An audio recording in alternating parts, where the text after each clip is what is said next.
Merhaba arkadaşlar, İki Ters Bir Düz YouTube kanalındasınız. Bugünkü projemiz kapüşonlu atkı çalışması.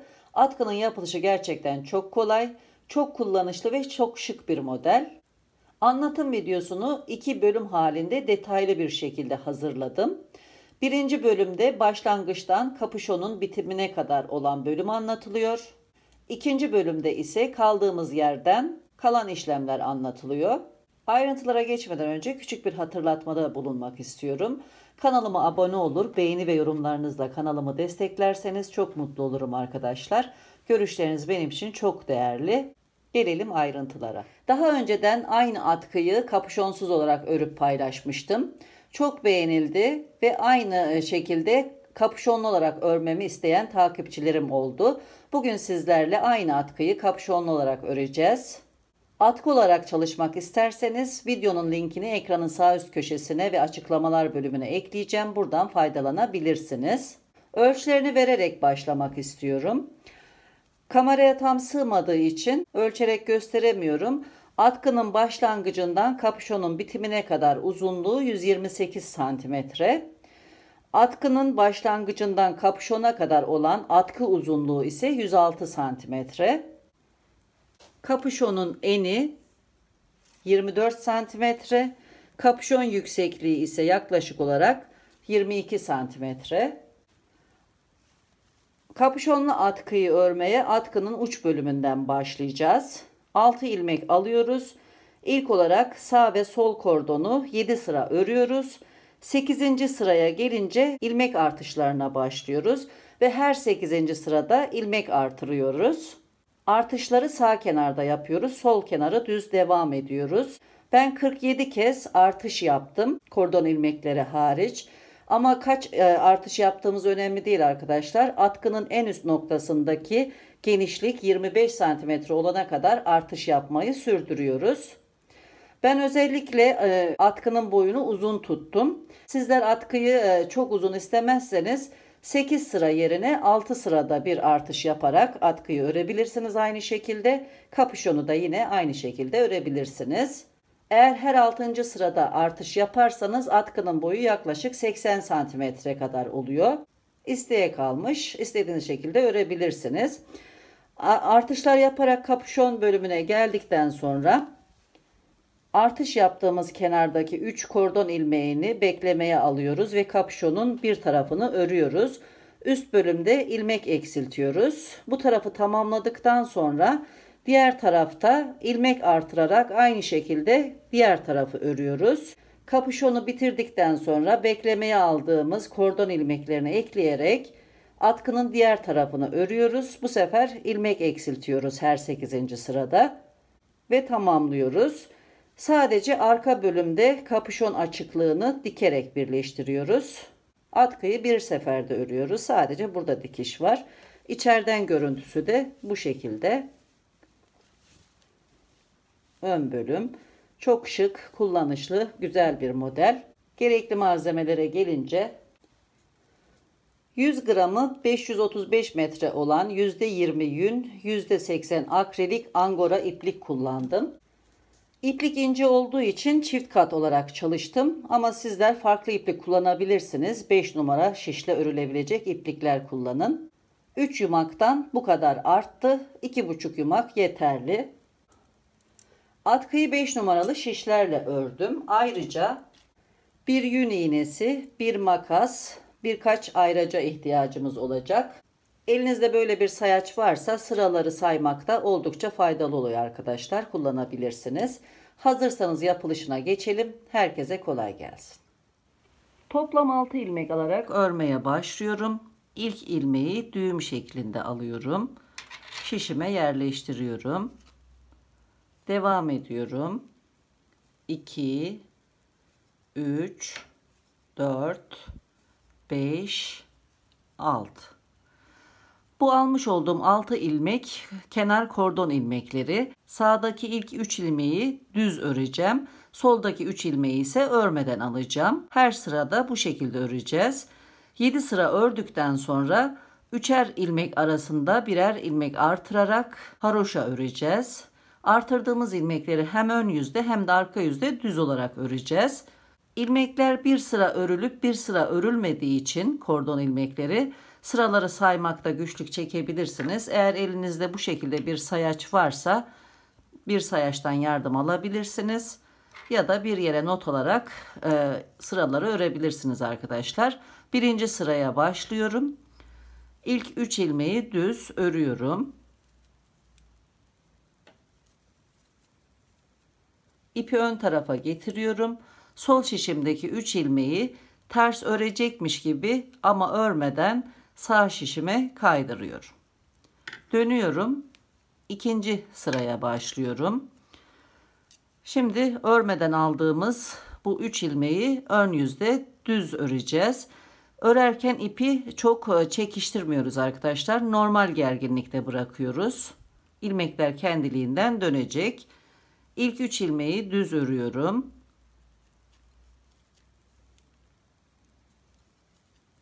İpi ön tarafa alıyorum. Sol şişimdeki 3 ilmeği örmeden kaydırıyorum. Üçüncü sıraya başlıyorum. İlk 3 ilmeği düz örüyorum.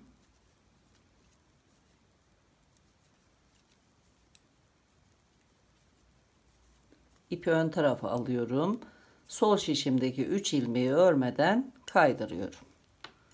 Dördüncü sıraya başlıyorum.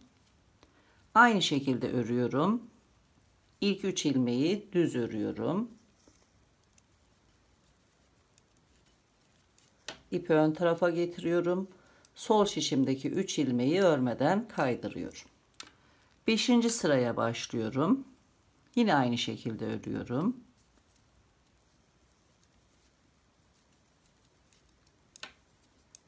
Son 3 ilmeği örmeden kaydırıyorum. 6. sıraya başlıyorum. İlk 3 ilmeği düz örüyorum.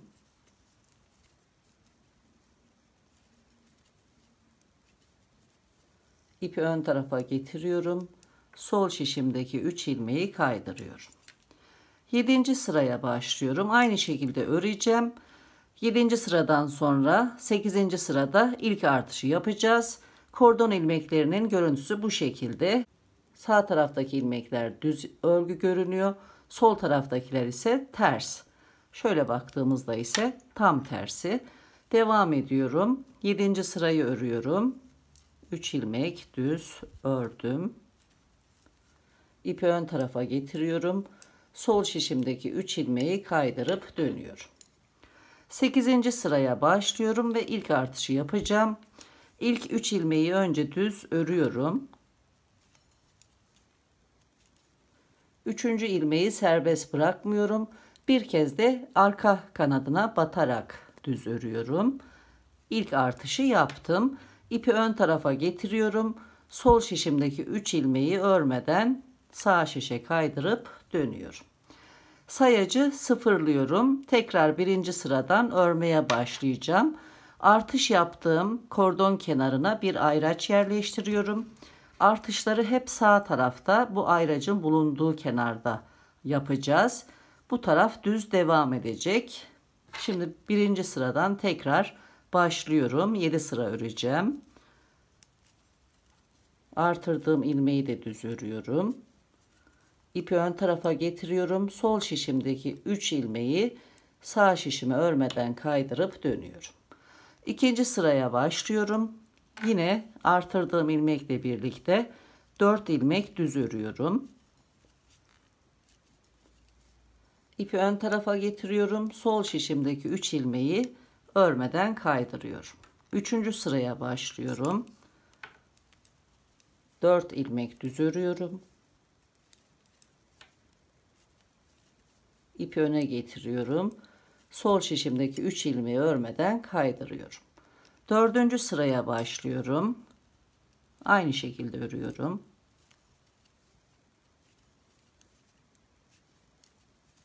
İpi ön tarafa getiriyorum. Son 3 ilmeği örmeden kaydırıyorum. 5. sıraya başlıyorum.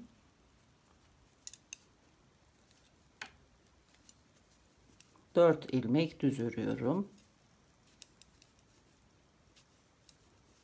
İpi öne getiriyorum. 3 ilmek örmeden kaydırıyorum. 6. sıraya başlıyorum. Aynı şekilde örüyorum.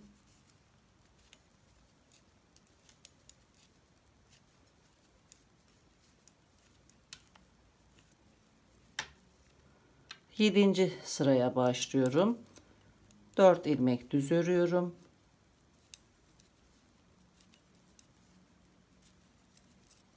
Son 3 ilmeği örmeden kaydırıyorum.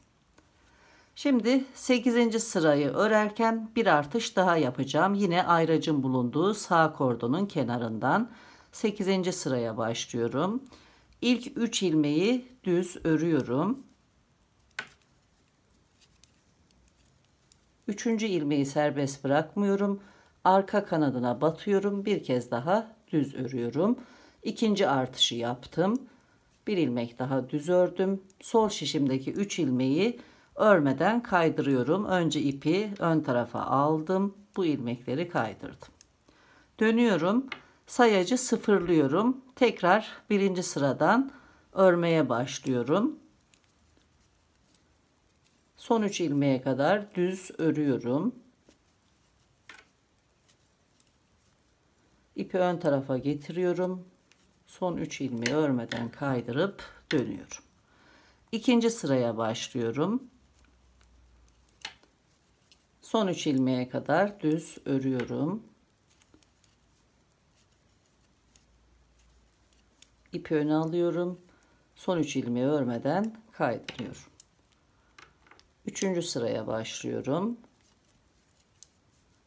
Aynı işlemleri tekrarlıyorum.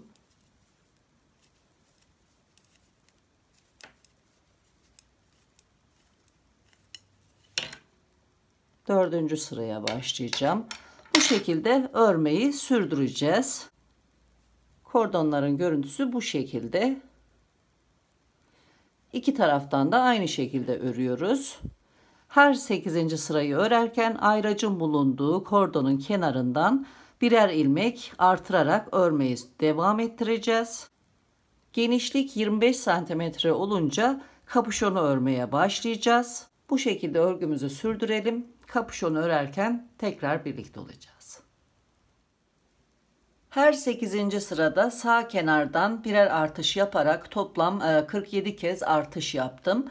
Kenarlardaki kordon ilmekleri de dahil olmak üzere şişimde toplam 53 ilmek oldu. Atkının başlangıcından son ördüğüm sırada dahil olmak üzere toplam 383 sıra ördüm. Uzunluk olarak da 106 santimetre uzunluğunda. Atkının en geniş yerini ölçmek istiyorum. Yaklaşık olarak 25 santimetre. Burada ilmek sayısının ve sıra sayısının bir önemi yok arkadaşlar. En geniş yeri 25 santimetre olduktan sonra kapüşonu örmeye başlıyoruz. Son artışın üzerine 7 sıra ördüm. Şimdi 8. sırayı örerken bir artış yapacaktım ama artık artış yapmayacağımız için buradan kordon ilmeklerini ayırarak kapüşonu örmeye başlıyorum. Burası arka bölüm olacak ve bu bölümü kordon ilmekleri olmadan öreceğiz. Bu taraftaki kordon ilmeklerini aynı şekilde örmeyi sürdüreceğiz. Burası artış yaptığımız kenar, sağ kenar. Burada 3 ilmeği ayırıyorum. Bir ayraca yerleştiriyorum ilmek tutucuya.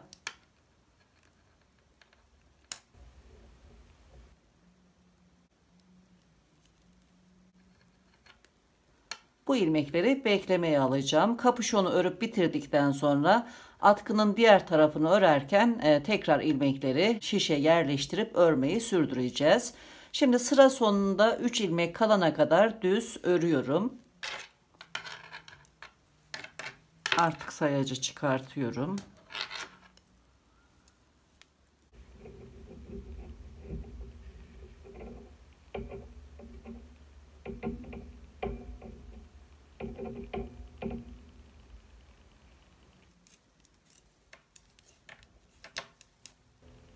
Sıra sonunda 3 kordon ilmeği kaldı. İpi ön tarafa getiriyorum. Bu 3 ilmeği örmeden kaydırıp dönüyorum. Dönmeden önce buraya bir işaret yerleştiriyorum. Bu işaretin olduğu bölümden sıraları sayacağız. Bu örmüş olduğumuz düz sıra ilk sıramız. Hemen altındaki haroşa dişine ayracı yerleştiriyorum. Bu ayraçtan sonra sayım yapacağız. Dönüyorum. Sıra sonuna kadar bütün ilmekleri düz örelim.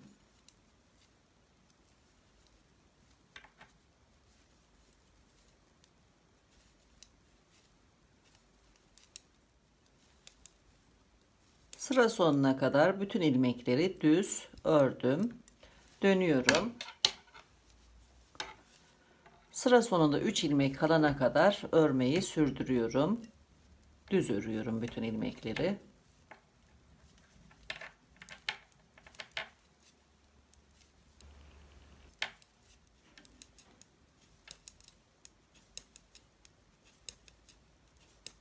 Sıra sonunda 3 ilmek kaldı. İpi ön tarafa getiriyorum. Bu 3 ilmeği örmeden kaydırıyorum. Bu şekilde örmeyi sürdüreceğiz.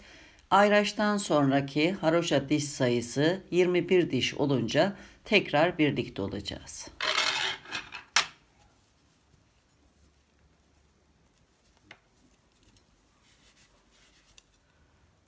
İşaretten itibaren 43 sıra ördüm. Haroşa diş sayısı ise 21 diş oldu.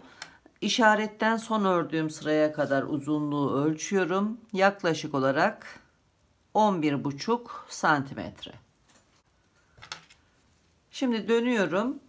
Sıra sonunda 3 ilmek kalana kadar düz öreceğim ve kordonsuz kenarda ilmek eksiltmelerine başlayacağım. Devam edelim.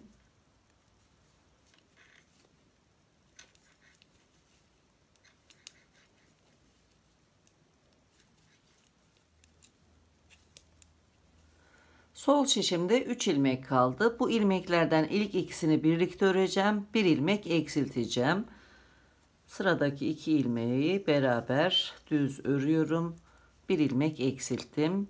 Son ilmeği de örüp sırayı tamamlıyorum. Eksiltme yapmadan önce şişimde 50 ilmek vardı. Bir ilmek eksilttim. 49 ilmek kaldı. Şimdi 3 sıra öreceğim. 4. sırayı örerken aynı yerden bir ilmek daha eksilteceğim. Dönüyorum. Bu sıradan itibaren 3 sıra örüyorum. 4. sırayı örerken tekrar birlikte olacağız. İlmek eksilttikten sonra 1, 2, 3 sıra ördüm. Şimdi 4. sırayı örerken yine kordonsuz kenarda bir ilmek eksilteceğim. Sıra sonunda 3 ilmek kalana kadar düz örüyorum.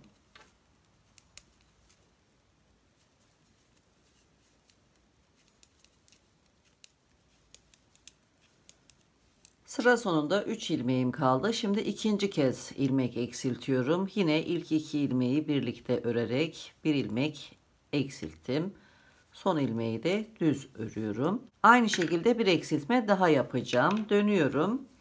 Bu sırada dahil olmak üzere 3 sıra örüyorum. 4. sırayı örerken tekrar birlikte olacağız. 3 sıra ördüm. 4. sıraya başlıyorum. Sıra sonunda 3 ilmek kalana kadar düz örüyorum.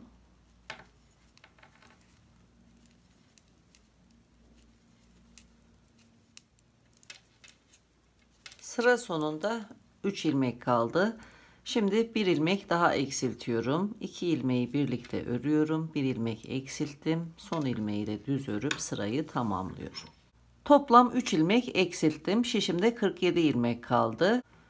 Bir ilmek eksilttim. Daha sonra 4. sırada bir ilmek, tekrar 4. sırada bir ilmek eksilttim. Toplam 3 ilmek eksilmiş oldu. Şimdi tekrar 3 sıra öreceğim. 4. sırada eksiltmeye başlayacağım ve 2 sırada bir eksiltme yapmaya başlayacağız. Dönüyorum. Bu sırada dahil olmak üzere toplam 3 sıra örüyorum. 4. sırayı örerken tekrar birlikte olacağız. 3 sıra ördüm. Şimdi 4. sırayı örerken kordonsuz kenarda bir ilmek eksilteceğiz. Ve bundan sonra her ikinci sırada birer ilmek eksiltmeye devam edeceğiz. Sıra sonunda 3 ilmek kalana kadar düz örüyorum.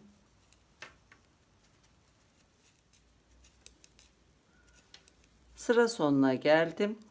İlk 2 ilmeği birlikte örüyorum. Bir ilmek eksiltiyorum. Son ilmeği de düz örüp sırayı tamamlıyorum. Dönüyorum. Sıra sonuna kadar düz örüyorum. Son 3 ilmeğe kadar.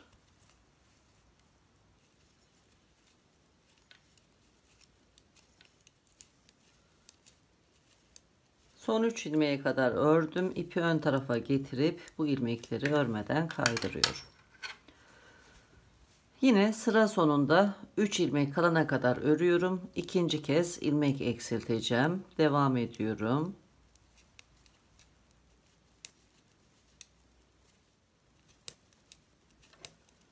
Sıra sonunda 3 ilmeğe kadar ördüm. İlk 2 ilmeği birlikte örüyorum. Bir ilmek eksiltiyorum. Son ilmeği de düz örüp sırayı tamamlıyorum. Her ikinci sırada birer ilmek eksiltmeye başladık. Toplam 2 ilmek eksilttim. 4 kez daha aynı şekilde eksiltme yapacağız. 6. eksiltmeyi yaparken tekrar birlikte olacağız. Dönüyorum ve aynı şekilde örmeyi sürdürüyorum. Her ikinci sırada bir kez 5 defa ilmek eksilttim. Şimdi 6. eksiltmeyi yapıyorum. 2 ilmeği birlikte örüyorum. Son ilmeği de örüyorum.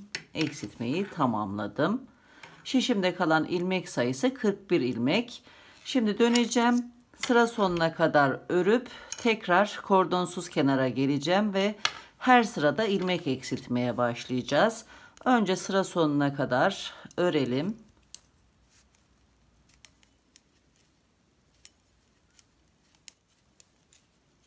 Sıra sonuna geldim. Son 3 ilmeği örmeden kaydırıp dönüyorum. Kordonsuz kenarda 3 ilmek kalana kadar düz örüyorum.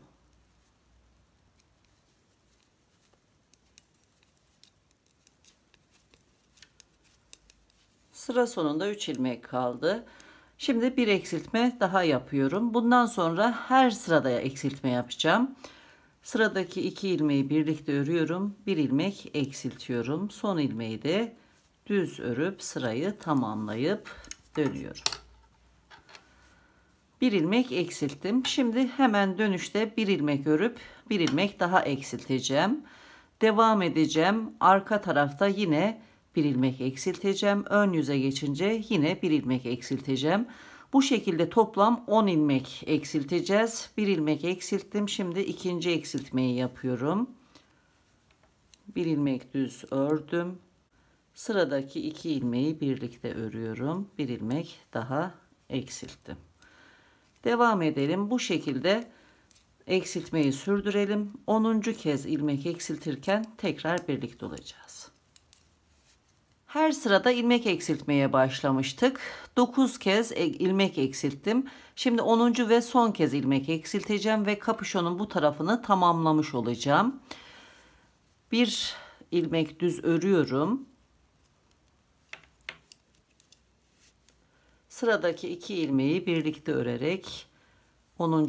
eksiltmeyi yapıyorum. Sıra sonuna kadar düz devam ediyorum.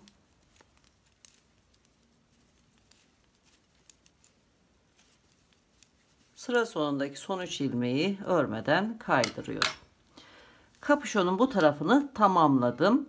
Şişimde kalan ilmek sayısı 31 ilmek. Şimdi dönüyorum. Sıra sonuna kadar ilmek eksiltmeden bütün ilmekleri örüyorum.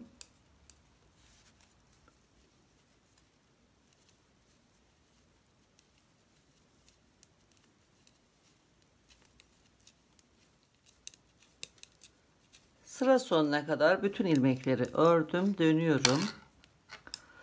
Şimdi kapüşonun diğer tarafına başlayacağım. Kapüşonun son sırasını ayraçlı olan yüzde ördüğüm için diğer tarafın ilk sırasını da yine bu taraftan başlayacağım. Bu yüzü örerken yaptığımız aynı işlemlerin simetriğini bu taraf için yapacağız. Şimdi kapüşonun diğer yüzüne başlıyorum.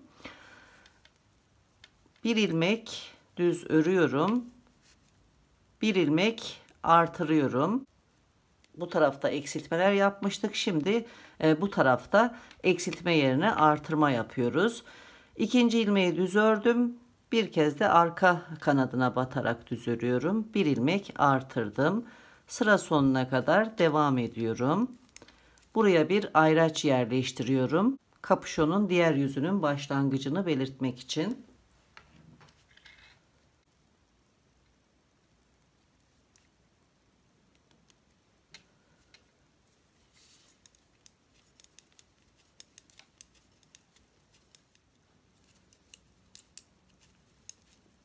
Son 3 ilmeğe kadar ördüm. Bu ilmekleri kaydırıp dönüyorum. Şimdi ikinci sıraya başlıyorum. Yine bu sırada da son 2 ilmeğe kadar öreceğim. Burada bir artış yapacağım. Her sırada toplam 10 kez artış yapacağız. Sıra sonunda 2 ilmek kalana kadar düz örüyorum.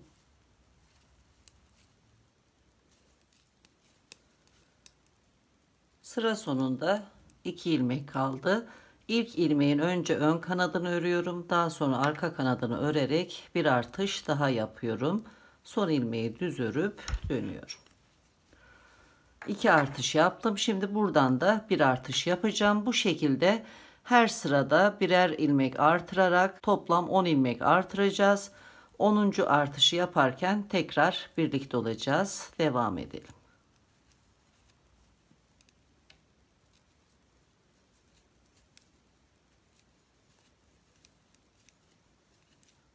Kapüşonun diğer yüzünü örmeye başladığım sıradan itibaren her sırada birer artış yaptım. Toplam 9 artış oldu. Şimdi 10. kez artış yapıyorum. Sol şişimdeki ikinci ilmeğin önce ön yüzünü, daha sonra arka yüzünü örüyorum. 10. kez artış yaptım. Son ilmeği örüp dönüyorum. Artışlara ayracın bulunduğu yüzde başlamıştık. Arka tarafta bitirdik. Bundan sonra 2 sırada bir artış yapmaya başlayacağım. Bu sırada artış yapmadan sıra sonuna kadar öreceğim. İkinci sırayı örerken bir artış yapacağım. Sıra sonunda 3 ilmek kalana kadar düz örüyorum. Şişimdeki ilmek sayısı 41 ilmek oldu. Devam edelim.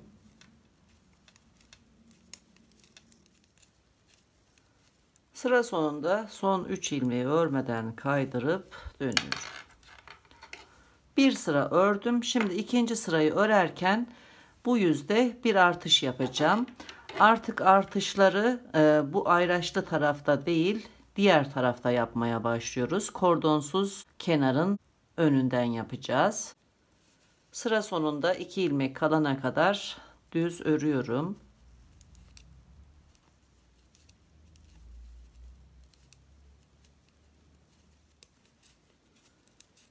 Sıra sonunda 2 ilmek kaldı. İlk ilmeğin önce ön kanadını örüyorum. Daha sonra arka kanadını örüp bir ilmek artırıyorum. Son ilmeği örüp dönüyorum. Bir artış yaptım. Bu şekilde her ikinci sırayı örerken birer artış yaparak devam edeceğiz. Toplam 6 kez artış yapacağız. Bu yapmış olduğum artışı da sayıyorum. 6. kez artış yaparken tekrar birlikte olacağız. Şimdi sıra sonuna kadar öreceğiz. Dönüşte kenarda bir artış yapacağız. Devam edelim.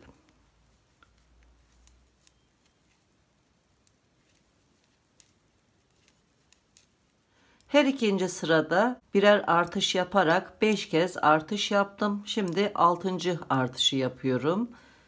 Bu artışla birlikte şişimdeki ilmek sayısı 47 ilmek oldu.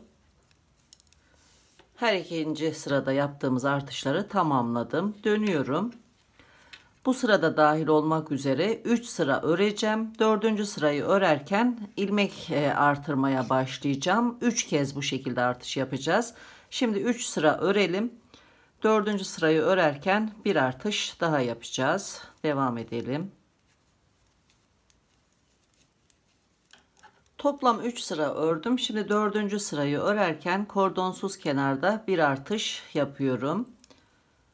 İlmeğin arka kanadını örerek artış yaptım. Dönüyorum.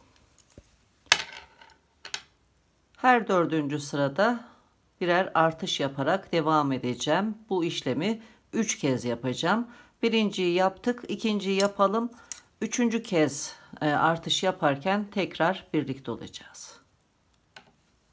Şimdi 3 sıra öreceğiz. 4. de artış yapacağız.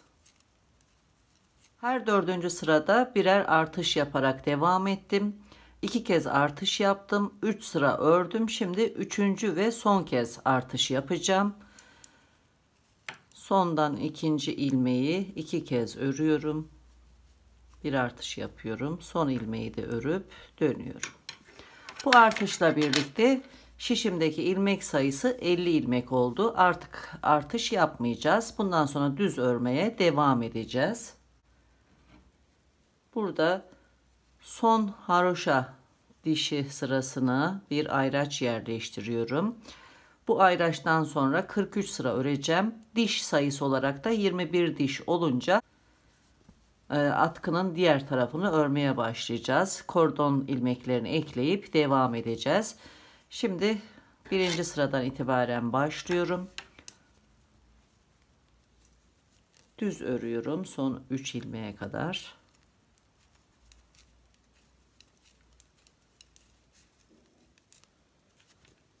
Sıra sonunda 3 ilmek kaldı. İpi öne alıyorum. Bu 3 ilmeği örmeden kaydırıp dönüyorum. Bu şekilde örgümüzü sürdürelim. Kordon ilmeklerini tekrar eklerken birlikte olacağız. İşaretten itibaren 43 sıra ördüm. Haroşa diş sayısı 21 diş oldu. Döneceğim ve atkının 1. sırasına başlayacağım. Kapüşonu tamamladım. Kapüşonun yüksekliğini ölçüyorum. Tepe noktasından son ördüğüm sıraya kadar olan uzunluk yaklaşık olarak 22 santimetre. Dönüyorum. Sıra sonuna kadar öreceğim ve burada beklemeye aldığım kordon ilmeklerini ekleyeceğim. Atkıyı örmeye başlıyoruz. Sayacımı alıyorum. 1. sırayı işaretliyorum. Sıra sonuna kadar bütün ilmekleri düz örüyorum. 1. videoyu burada sonlandırıyorum. Bundan sonraki işlemleri 2. videoda anlatacağım. 2. videoda tekrar görüşmek üzere. Hoşça kalın.